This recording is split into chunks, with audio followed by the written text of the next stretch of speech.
Now eventually the thinnest part of the back will be right before the heart. Now we still have good response. Hello, Opophiles! Today we're talking about reed making. We're going to work on the second day of scraping. Now I've done the first day of scraping in a different video, which is in the description, and that's actually this reed here. Unfortunately, I already scraped this one, so we can't see what that reed looks like on the second day, but I have one that I made yesterday, which is in bulk condition, so we'll scrape that one down. And actually this one turned out okay, so hopefully we can repeat the process.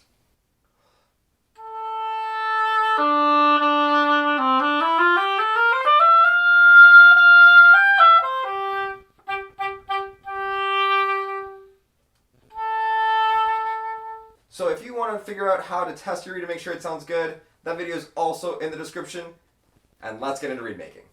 We have two reeds here. The one on the left is the first day scrape. Notice that there's no definition between the parts of the reed. There is a thinness on the end which will become the tip. The reed on the right is the second day scrape at completion. There's a clear definition between the parts of the reed, and there's still a lot of meat on the transition between the heart and the tip. So our goal is to turn the left reed into the reed on the right. So we want to have an idea of where we want the parts of the reed to end and begin. So I would normally just do it visually by kind of feel and just knowing by habit, but we're going to mark it so we can follow along until, of course, the pencil marks get smudged off. But we're going to have the heart begin at 61 millimeters, and I'm measuring, of course, from the bottom of the cork, just like I was in the previous video, if you're following along. And the tip, I want that to begin at 66 millimeters from the bottom. Now, if you need a cool ruler like this, they're very like in style, or you want to buy any of the reed materials that I'm using, I'll have a link to them, to my favorite materials, in the description as well. But we're going to follow these measurements for today, so you can kind of see, and we'll do the same thing on the opposite side. So you can kind of start to see from the first day scrape where these parts were planned to be. Oh dear. We're kind of planning ahead. So from the first day scrape, now that you know where we're headed, we'll have like these dimensions kind of in mind. Okay, now that the plaque is in, you can really tell that the slope is smooth. And I'm just going to scrape right at the 66 mark onward toward the corners of the tip and just really bring some definition into that tip.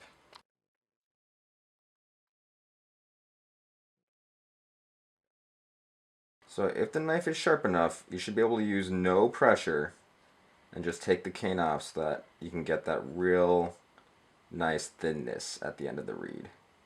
And if you feel the knife bumping into the plaque, your knife might not be sharp enough. Alright, so I'm going to do a little bit more on this side. And again, I'm just keeping the knife out of the middle, just scraping the sides. Now, some cane is going to come off in the middle of the tip because the cane is round and the knife is flat. Well, my knife is actually a little bit rounded because of the way I sharpen it, but most theoretical things would say that the knife is flat, right? So we're going to do the same thing on the other side. You just want to keep the symmetry the same from front to back. And then we'll try out the reed and see how we're doing.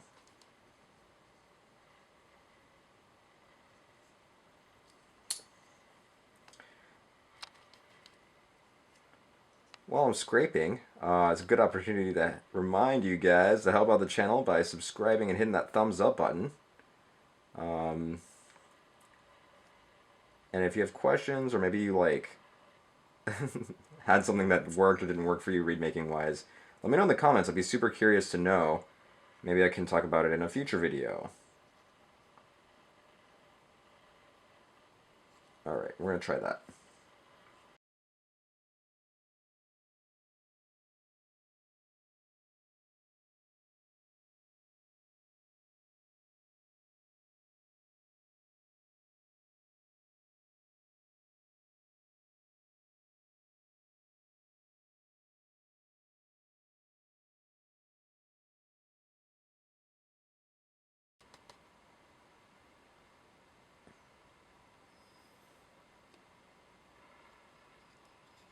So you might have noticed I clipped quite a bit off, more than I would if I was just finishing the reed.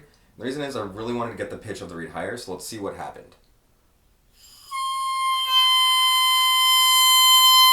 Okay, so the reed is crowing much higher than before. I'd say it's like a little bit higher than like a nice round C. And we've lost some of the overtones. Oh, there they are. Okay, but you definitely can't ease into the lower octaves. So now we're going to scrape more out of the body and back of the reed to try and get the rest of the reed to vibrate more instantaneously. And that'll help the response and things. Just so we can hear it playing, let's hear it on the oboe real fast.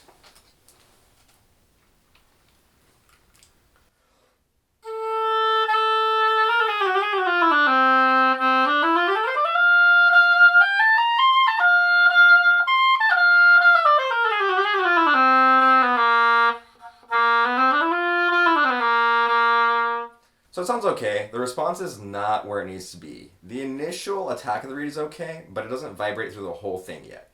There was a time where I might have been really happy with this reed, but you need to really hold your standards high with the reeds, otherwise you'll be compensating with the way you're playing.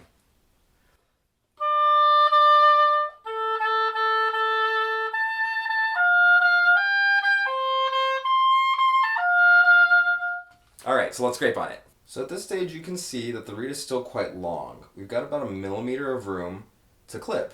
So at any point, if the reed starts to go flat or lower than a C, I will clip it up. And my goal is to have it somewhere between a C and a C sharp at the crow. So technically you don't need to have the placking to scrape on the back. Sometimes I like to put it in for security. But at this stage I'm going to show what the scrape looks like without the plaque. And maybe later on in this reed we'll put the plaque back in. So as you can see, the cane is coming off in rolls. And that's good. We want that to happen.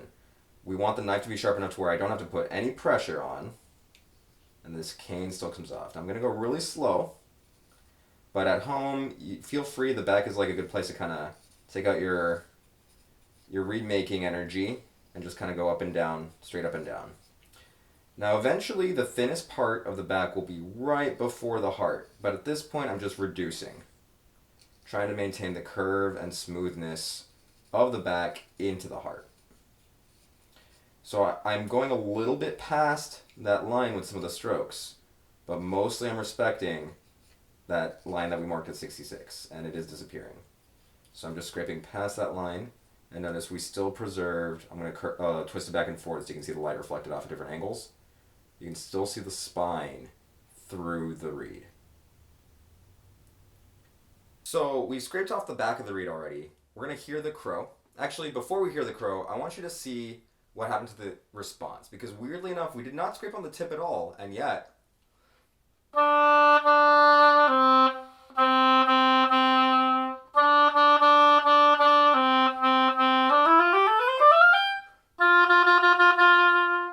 so we didn't scrape on the tip, and it's not perfect where we need it to be yet. The tip is still quite long, but the response is a lot better magically. So scraping on the back can sometimes like awaken the response of the tip, which is kind of a weird thing to me.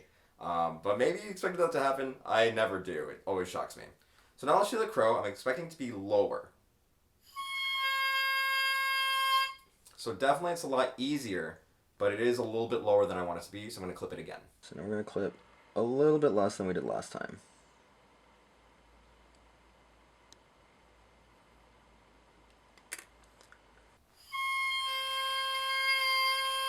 So now the crow is a little bit closer to where we need it to be, which is good. Let's check what it sounds like in the oboe.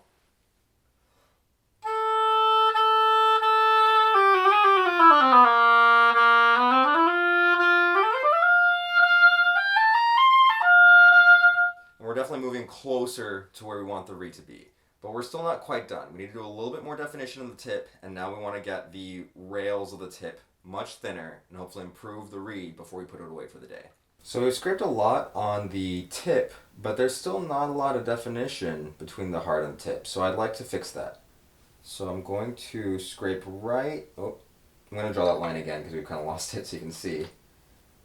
But it should be, you can kind of tell from my point of view where the shadows are, but on camera it might not be as distinct, so we'll just mark it with a pencil so you can see. And we want to have a little bit of a rooftop on the top of the heart so we can kind of transition a little bit smoother. Alright, so that's where we want the definition to be, between the heart and the tip, so I'm just going to scrape that a little bit more. And if your knife is not sharp enough, this is where you'll lose part of your tip. So just be careful and sharpen your knife before you scrape. And as you're scraping, just be aware that your knife will, lose its edge. You might need to resharpen it a few times. I'm just taking out rolls of cane here.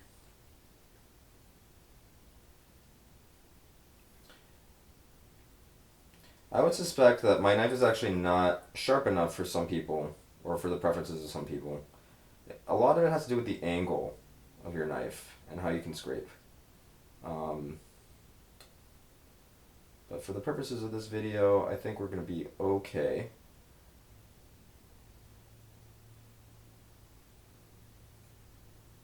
But there are some really cool sharpening techniques out there, and I'll link to those in the description as well. We're just in that last quadrant. Remember, we want to preserve the symmetry from front to back. So if you're going from side to side symmetry, that's good. But try to remember what it looks like. Take a photo in your mind. Or if you want to compare it, just go back and rotate the reed again so you can kind of see what is actually happening back there. And then we'll come up the rail on this one. It's a little thick up there. We didn't quite get it the first time.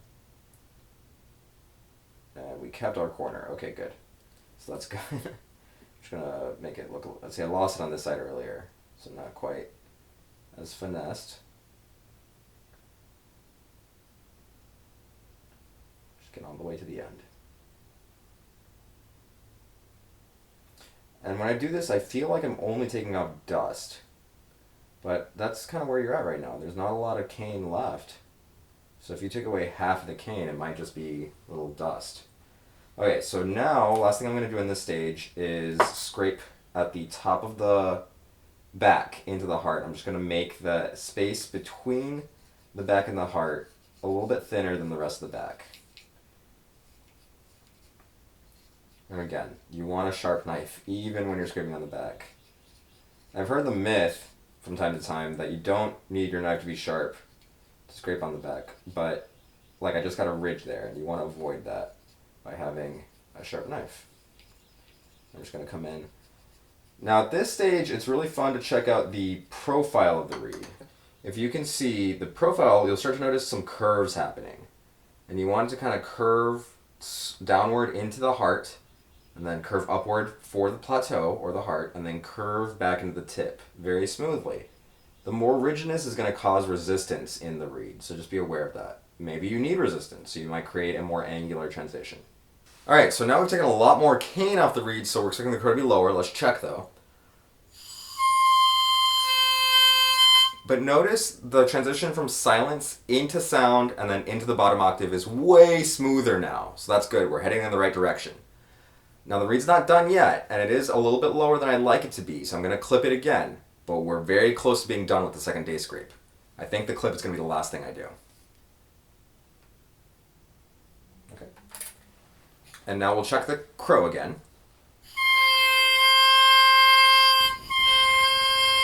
It's a little north of a C, which I will take. I'm going to check that actually with my tuner. So it's good to have a tuner for reed making, especially if you're going fast. So I'll just keep that on. We're going to check it with that. So if we're at a C crowing, that's where we want to be. We're just going to play it one more time, and I'll probably put it away for the day and finish it tomorrow.